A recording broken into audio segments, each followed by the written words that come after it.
बिस्मिल्लाहिर्रहमानिर्रहीम। इक़रा बिस्मि रब्बिकल्लज़ी खलक़।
Bismillahirrahmanirrahim.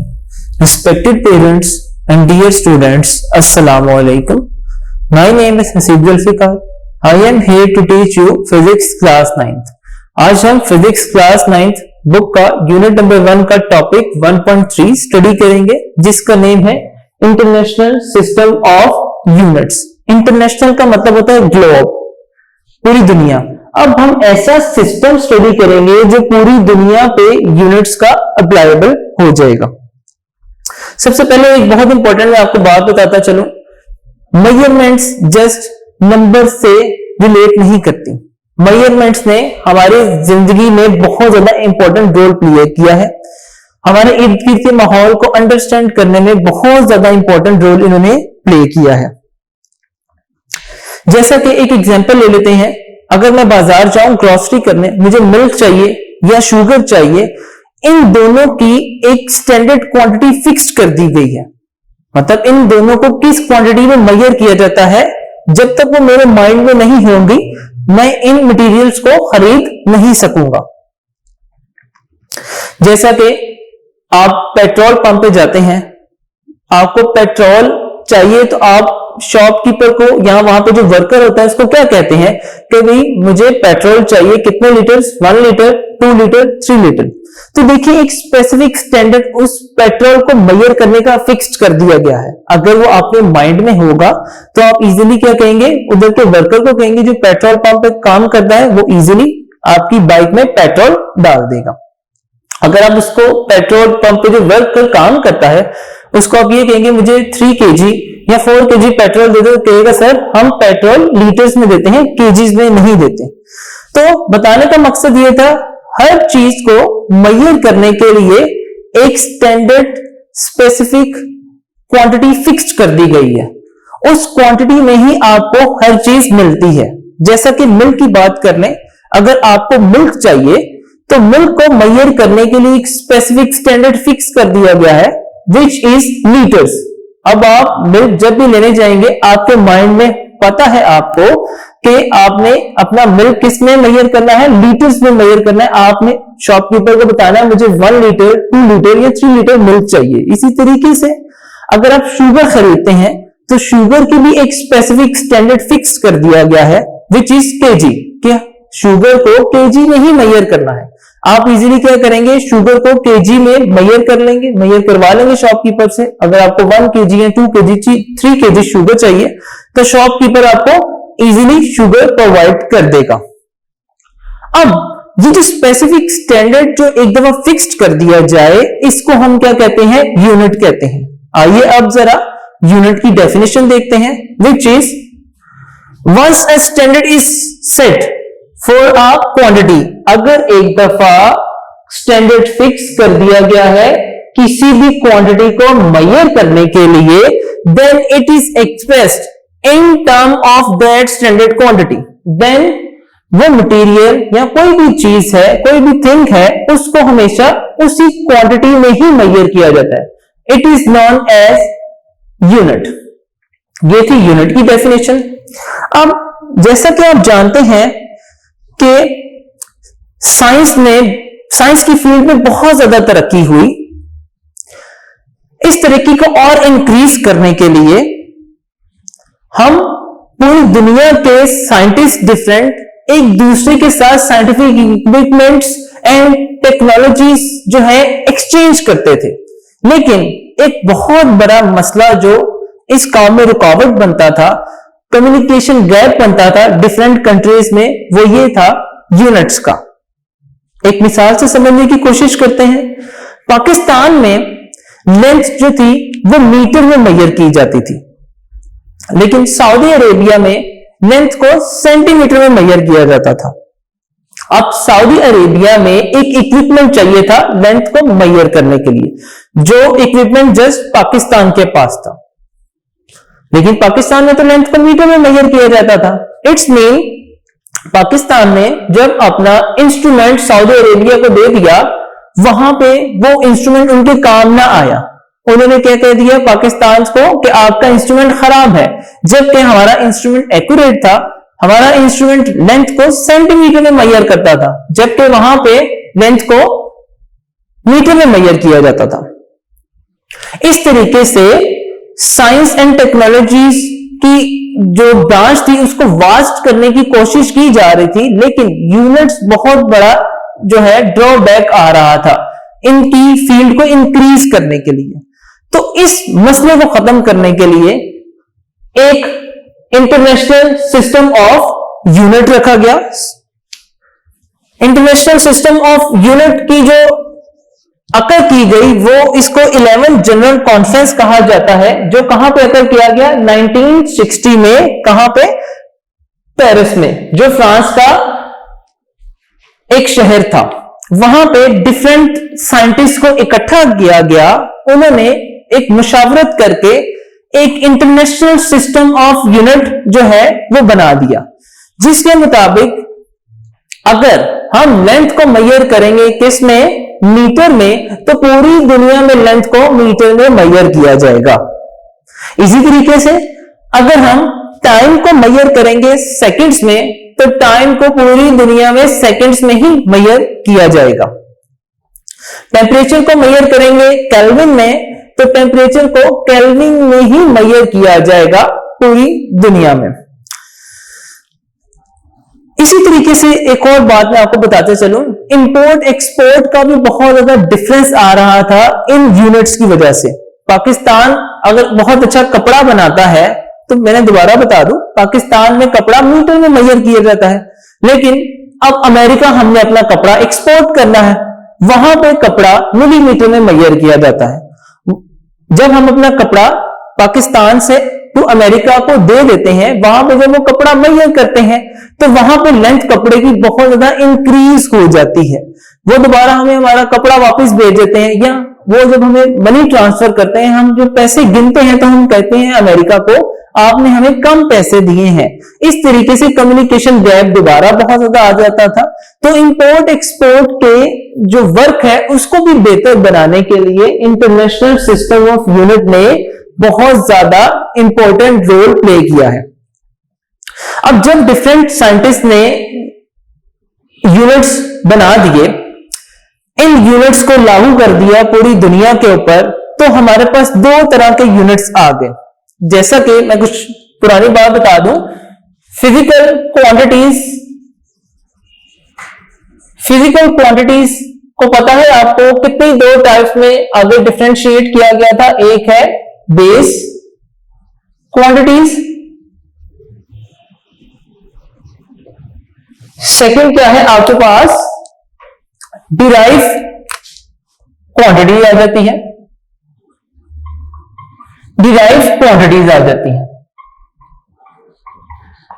इसी तरीके से हमारे पास कितने यूनिट्स आ गए? हमारे पास टोटल 2 यूनिट्स आ गए हैं। नंबर 1 क्या है? हमारे पास बेस यूनिट होगा, जिसको अभी हम एक्सप्लेन करेंगे डिटेल में।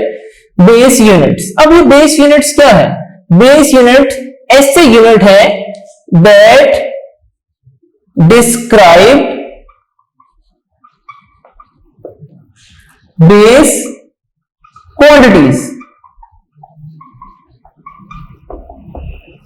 मतलब बेस यूनिट ऐसे यूनिट्स होते हैं जो किसको डिस्क्राइब करते हैं, बेस क्वांटिटीज को डिस्क्राइब करते हैं। आपने ये बात याद रखनी है। हमारे पास टोटल बेस क्वांटिटीज कितनी होती है, टोटल 7 बेस क्वांटिटीज होती हैं। इसका मतलब हमारे पास बेस यूनिट्स भी कितने होंगे, टोटल 7 होंगे। अब एक आपकी बुक पे टेबल बना हुआ है विच इज टेबल 1.1। अब आप इस साइड पे देखें, यहां पे क्वांटिटीज लिखी हुई है, मतलब बेस क्वांटिटीज है ये, और ये यूनिट्स हैं, बेस यूनिट्स हैं ये, जो सारे के सारे आपके सामने आपको नजर आ रहे हैं। सबसे पहला हमारा जो बेस क्वांटिटीज है, यहां पे उनके नेम है, ये उनके सिंबल्स हैं, किस सिंबल से इनको रिप्रेजेंट किया जाता है, अलामात है, मतलब इस लेंथ को किस वर्ड से रिप्रेजेंट किया जाता है, किस अल्फाबेट से रिप्रेजेंट किया जाता है, किस लेटर से रिप्रेजेंट किया जाता है, विच इज स्मॉल एल। इसी तरीके से ये यूनिट्स हैं, बेस यूनिट हैं, ये इनके नेम हैं और ये इनके सिंबल्स हैं। आइए देखते हैं। फर्स्ट हमारा जो यूनिट बेस क्वांटिटी है, इट्स अ लेंथ। लेंथ का सिंबल क्या है, स्मॉल एल। देखिए फर्स्ट इसका वर्ड क्या है, बिग एल, इसको स्मॉल एल से रिप्रेजेंट किया जाता है।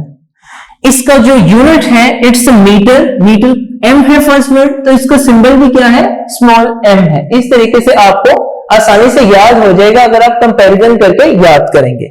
अब हमारा जो सेकंड बेस क्वांटिटी है, इट्स अ मैस। मैस का फर्स्ट वर्ड क्या है, बिग एम, इसको स्मॉल एम से रिप्रेजेंट किया जाता है। आफ्टर दैट इसका यूनिट क्या है, किलोग्राम। फर्स्ट वर्ड क्या है, किलो, देन है ग्राम। किलो का फर्स्ट वर्ड क्या है, के आ जाएगा, एंड देन ग्राम का फर्स्ट वर्ड क्या आ जाएगा, जी आ जाएगा। इस तरीके से इसका सिंबल जो है वो केजी है। आफ्टर दैट हमारा जो थर्ड बेस क्वांटिटी है, इट्स टाइम। टाइम का फर्स्ट वर्ड बिग टी है, लेकिन इसको आप स्मॉल टी से, इसका सिंबल से रिप्रेजेंट करेंगे। इसको जो यूनिट मेजर किया जाता है वो है, यूनिट का नेम सेकंड, लेकिन फर्स्ट वर्ड क्या है, small S, as it is small S आपने लिख लेना है। इसके बाद इलेक्ट्रिसिटी की बात कर लेते हैं। इलेक्ट्रिसिटी का क्या सिंबल है, बिग आई। इसका जो यूनिट है, इट्स एन एम्पेयर। एम्पेयर का फर्स्ट वर्ड क्या है, बिग एम, इसको बिग ए से रिप्रेजेंट किया जाता है।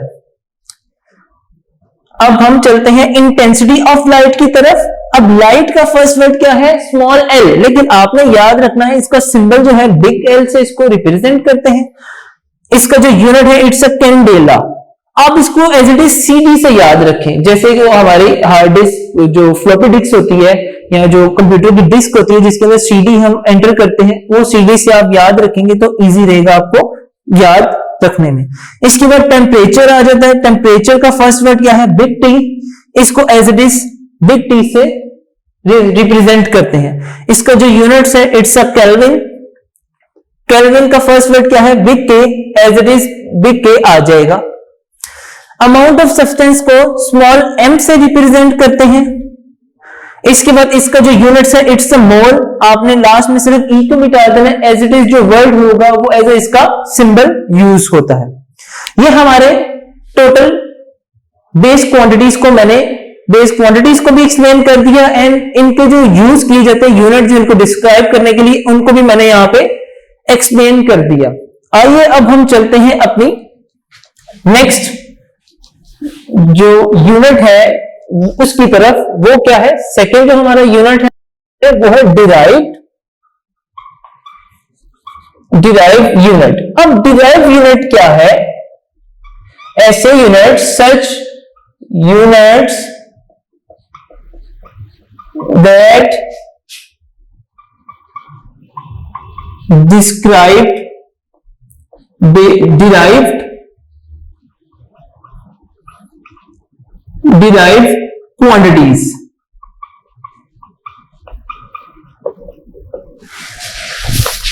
डिराइव्ड यूनिट्स सच यूनिट्स हैं जो किसको एक्सप्लेन करते हैं, डिराइव्ड क्वांटिटीज को।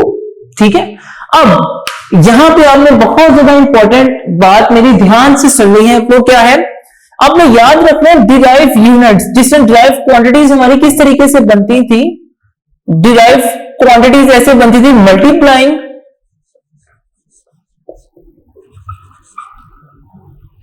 सॉरी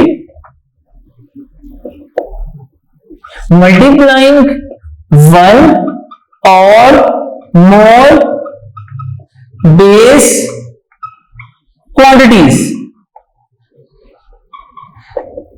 और इस तरह भी कह सकते हैं डिवाइडिंग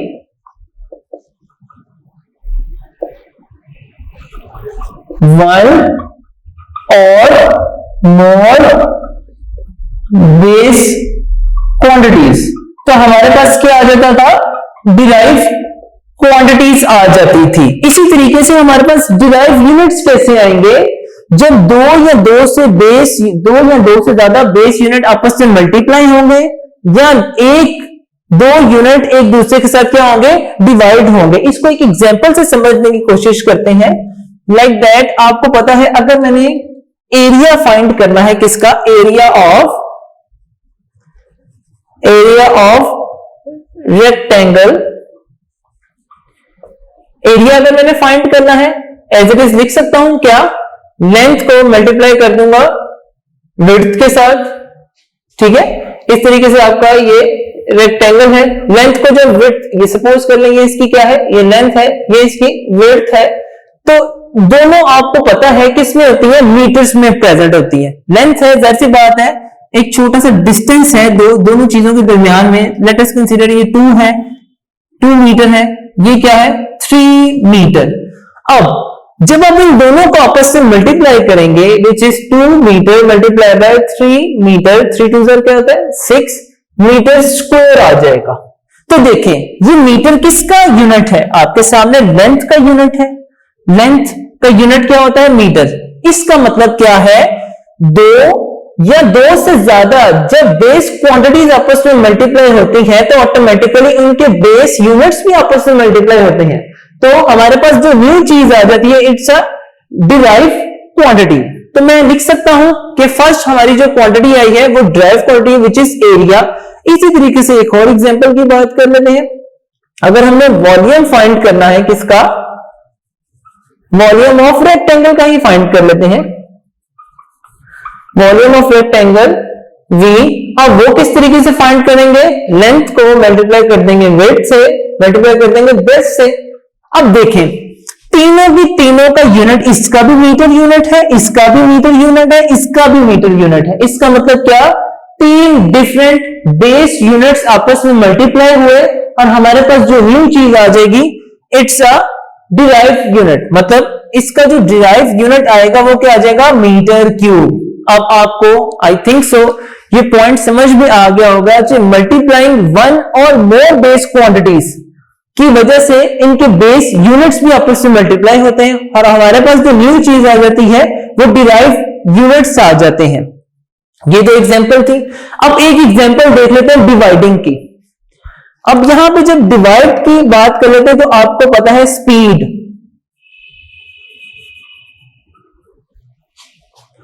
स्पीड को फाइंड करने के लिए हम क्या फॉर्मूला यूज करते हैं, डिस्टेंस ओवर टाइम। अब डिस्टेंस क्या है, डिस्टेंस सिंपल मैं कंसीडर कर लेता हूं, मैंने यहां से लेके यहां तक एक लेंथ कवर की है, इस पॉइंट से चला इस पॉइंट तक आ गया, लेंथ कवर की, इसके दरमियान में मैंने कुछ ना कुछ टाइम भी अपना यूज किया है, तो ये डिस्टेंस मैं कह देता हूं। डिस्टेंस मेरे पास कितना आ गया, मैंने जो डिस्टेंस कवर किया वो 2 सेंटीमीटर था और जो टाइम लगा वो कितना था, वो भी 2 सेकेंड्स लगा।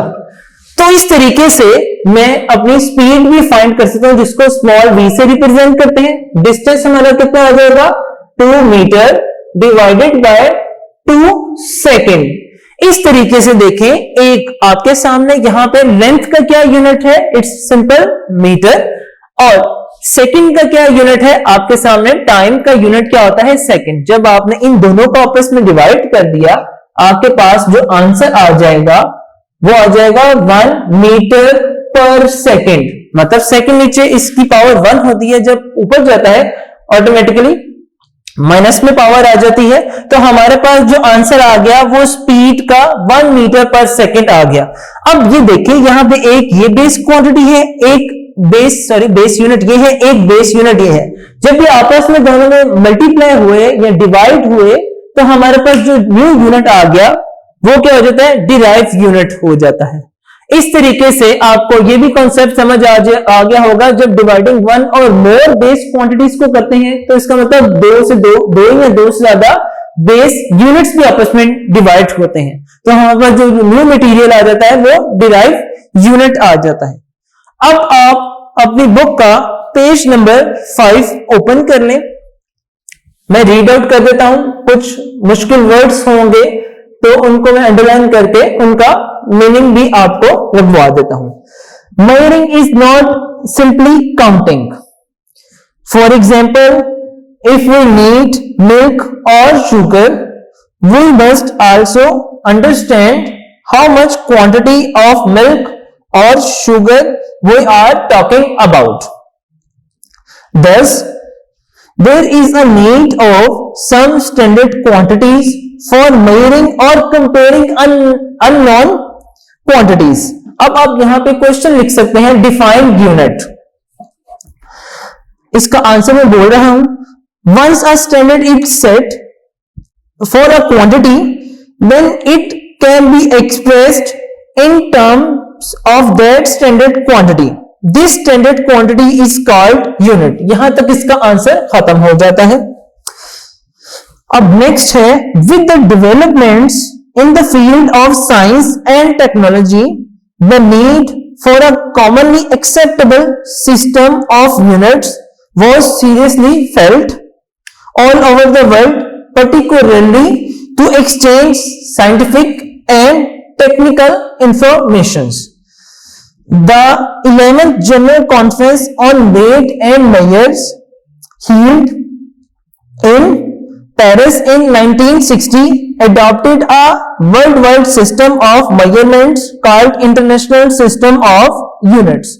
International System of Units को आपने याद रखना है, हमेशा हम इसको शॉर्ट फॉर्म SI से भी डिनोट कर देते हैं।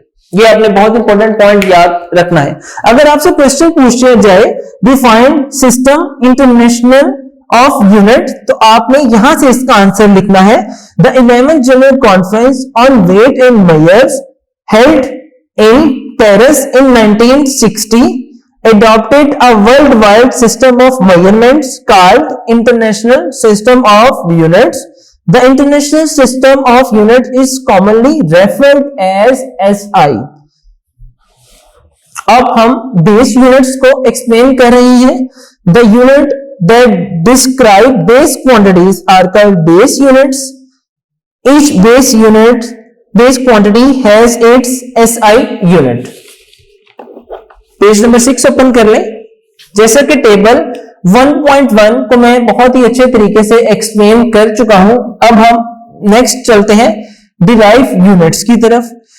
डिराइव यूनिट्स की दो डेफिनेशंस हैं, मैं दोनों आपको मार्क करवा दूंगा। First one is the units used to measure derive quantities are called derive units. First definition is this. अब नेक्स्ट डेफिनेशन जो है वो ये है, derive units are defined in term of base units and are obtained by multiplying or dividing one or more base units with each other. ये यहां तक इसका आंसर था।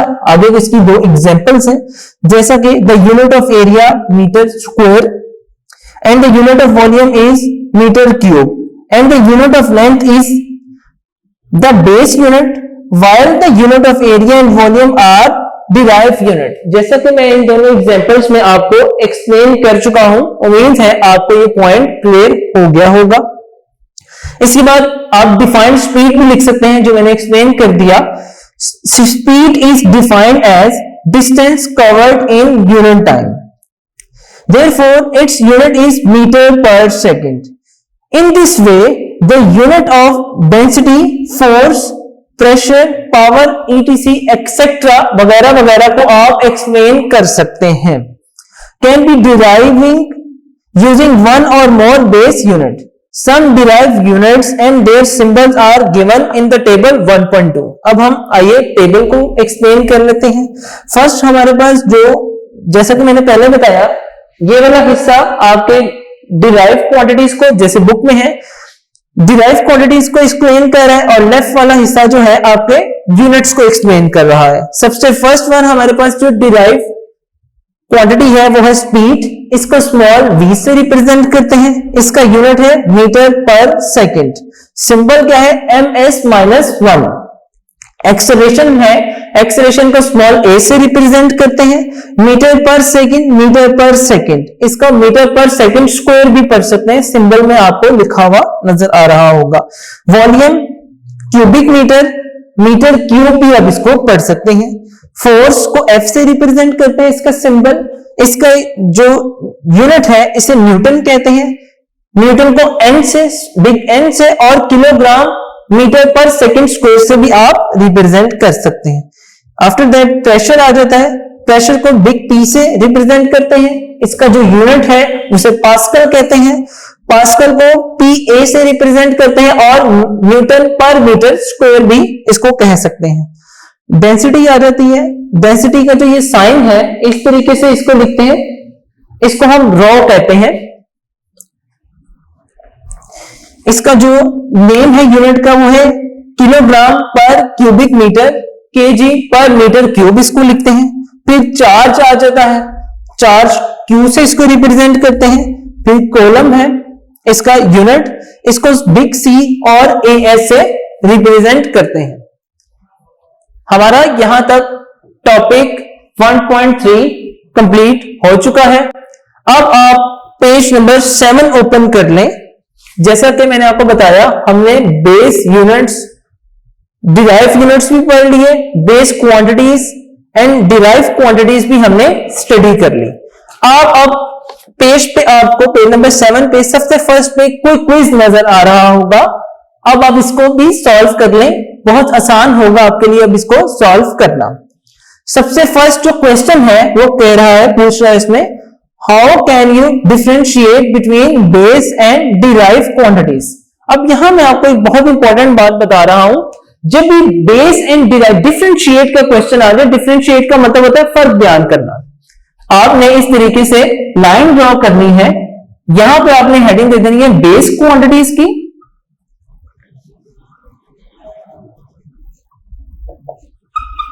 और यहां पे आपने हेडिंग दे देनी है डिराइव क्वांटिटीज की। और यहां से फर्स्ट पॉइंट आपने अगर स्टार्ट कर लिया, इसका फर्स्ट पॉइंट कंसीडर कर ले 3 लाइंस में इस तरीके से आ गया, इसका फर्स्ट पॉइंट जस्ट 1 और 2 लाइन में आ गया, तो आपने थर्ड लाइन से सेकंड पॉइंट स्टार्ट नहीं करना, दोनों का जो सेकंड पॉइंट होगा वो थर्ड या फोर्थ लाइन से आपने स्टार्ट करना एज इट इज। अब हम बात कर लेते हैं नेक्स्ट क्वेश्चन की, जो है identify the base quantities in the following. आपको 5 जो नीचे पॉइंट्स नजर आ रहे होंगे, इनमें आपने देखना है कौन सा बेस क्वांटिटी है, उसको आपने एक्सप्रेस करना है। स्पीड आपको नजर आ रहा होगा आपके पेज नंबर 6 पे, टेबल 1.2। स्पीड आपको पता है वो क्या है, डिराइव यूनिट है, तो ये हमारी डिराइव यूनिट कहलाएगा।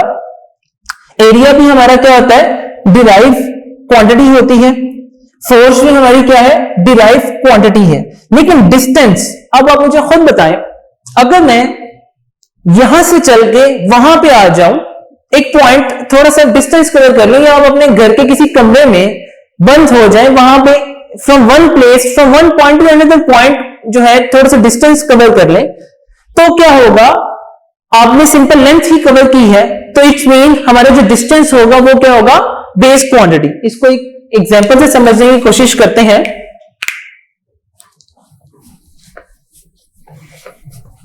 जैसा कि ये 2 पॉइंट्स हैं, अगर मैं यहां से चल के यहां तक आ जाऊं तो मैं कहूंगा मैंने कुछ लेंथ कवर की, या मैं सिंपल कहता हूं मैंने डिस्टेंस कितना कवर किया, डिस्टेंस कवर कर लिया जी 2 मीटर का। तो देखें मीटर की बात आ गई आपके सामने, लेंथ का क्या यूनिट होता है, मीटर, इसका मतलब है आपने सिंपल लेंथ कवर की है, तो ये आपका क्या हो जाएगा, ये आपका बेस क्वांटिटी हो जाएगी। आप इसको मार्क कर लें, सिंपल बी लिख लें ताकि आपको याद रहेगा कि डिस्टेंस हमारा क्या है, बेस क्वांटिटी है। After that our third question is identify the following as base और डिराइव्ड क्वांटिटीज। अब इन बहुत से आपको पॉइंट्स नजर आ रहे होंगे, इनमें से हमने हाईलाइट करना है कौन सी बेस क्वांटिटी है, कौन सी डिराइव क्वांटिटी है। डेंसिटी, जैसा कि आप पढ़ चुके हैं 1.2 टेबल में, डेंसिटी हमारी क्या होती है, डिराइव क्वांटिटी होती है। फोर्स हमारी डिराइव क्वांटिटी होती है। मैस हमारा बेस क्वांटिटी होता है। स्पीड हमारी डिराइव क्वांटिटी होती है। टाइम हमारा बेस क्वांटिटी है। लेंथ हमारी बेस क्वांटिटी है। टेम्परेचर भी हमारा बेस क्वांटिटी है। वॉल्यूम हमारी डिराइव क्वांटिटी है। ये आपका क्विक क्विज भी आज कवर हो जाता है। उम्मीद करता हूं आज का लेक्चर आपको बहुत अच्छे तरीके से समझ आ गया होगा।